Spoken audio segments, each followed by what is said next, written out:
අපිට දැනට ගන්න පුළුවන් හොඳම iPhone එක මොකක්ද? ඒ කියන්නේ ලොකු ගාණක් වේදම් කරන්නේ නැතුව සාමාන්‍ය අර අපිට අවශ්‍ය ඔක්කොම ටික හරියට කරගන්න පුළුවන් හොඳම iPhone එක මොකක්ද? ඒ කියන්නේ ඉතින් ඔක්කොම iPhone models වල තියෙන ස්වීට් ස්පොට් එක මොකක්ද? මගේ නිකන් පර්සනල් ඔපිනියන් එක දෙන්නේ. ඒ වගේම මගේ බයස් ලගින් මම ඔහොම ෆෝන් මොකක් හරි මගේ ඇක්සසරි එකක් එහෙම ගද්දි මම අහනවා ඔයාලගේ ෆෝන් එක මොකද්ද?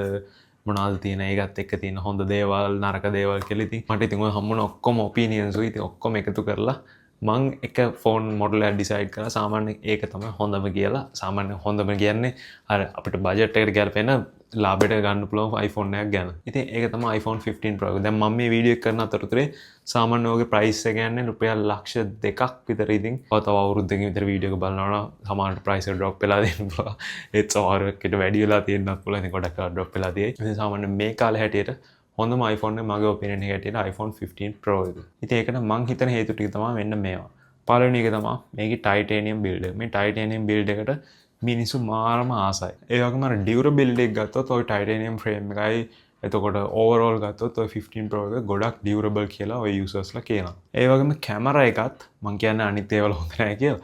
ඒත් ඔය කැමරා එකේ සමහරු කියනවා මම දන්නේ ඒක ඇත්තට මට නම් ඔය ලොකු අයිඩියා නැහැ කැමරාස් ගැන. මම ඒගොල්ලෝ කියන එක කියන්නේ ඔය කැමරා එකේ සාමාන්‍ය අනිත් ඒවා වලට වැඩිය නිකන් මේකේ නිකන් පොඩ්ඩක් නැචරල් ක්වොලිටි එකක් වගේ නිකන් කලර්ස් වල එහෙම පොඩි ලස්සනක් තියෙනවා කියලා කියනවා. මෙහෙමයි 16 Pro 17 Pro හොඳ නැතුව නෙවෙයි. අර නිකන් ඕවරෝල් ගත්තොත් සාමාන්‍යයෙන් සමහර කට්ටිය කියනවා 15 Pro හොඳයි කියලා. ඉතින් බැටරි එක ගත්තොත් බැටරි එක නම් පොඩි කේස් එකක් තියෙනවා. මොකද 15 Pro users කියන එක දෙයක් තමයි පොඩ්ඩක් ඔය බැටරි එකේ පොඩි කේස් එකක් තියෙනවා. ඒ කියන්නේ බැටරි එක ටිකක් බහිනවා කියලා. ඉතින් ඔය පරණ වගේ පරණ බැටරි ගන්න තියෙනවා. වාට එක්ක රීප්ලේස් කරගන්න පුළුවන්. එක්ක පවර් බැංක් එකක් යූස් කරන්න පුළුවන්. එහෙමත් නැත්නම් වාට ඒත් මදි නම් හොඳම ඔප්ෂන් එක තමයි 15 Pro Max එකට යන්නේ. 15 Pro Max එක ටිකක් ගණන් වෙයි අර 15 Pro එකට වැඩිය. ඒ වගේම මම මේකේ දකින පොඩි අවාසි ටිකකුත් තියෙනවා. ඒ කාලේ හැටියට ආපු නැතු ෆීචර්ස් ටික.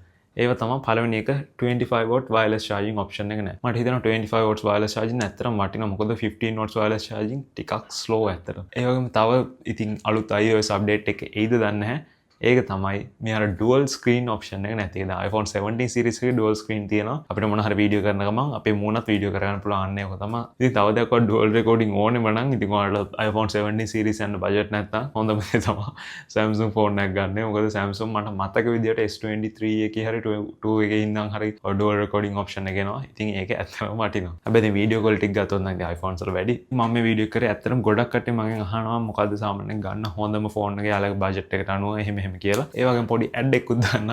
cables, adapters, power banks එහෙම ඕනනම් mytechnology.lk වෙබ්සයිට් එක check කරන්න Ugreen basis brands වලින් ඕන product එකක් තියෙනවා. ඉතින් ඔයාලගේ opinion එක මොකක්ද? ඔයාලා 15 Pro එක choose කරනවද නැද්ද? ඔයාලා choose කරන්නේ මොන iPhone එකද? අනිවාර්යෙන් comment එකක් දාන්න. මොකද ඒක අපි හැමෝටම වැදගත් වෙයි.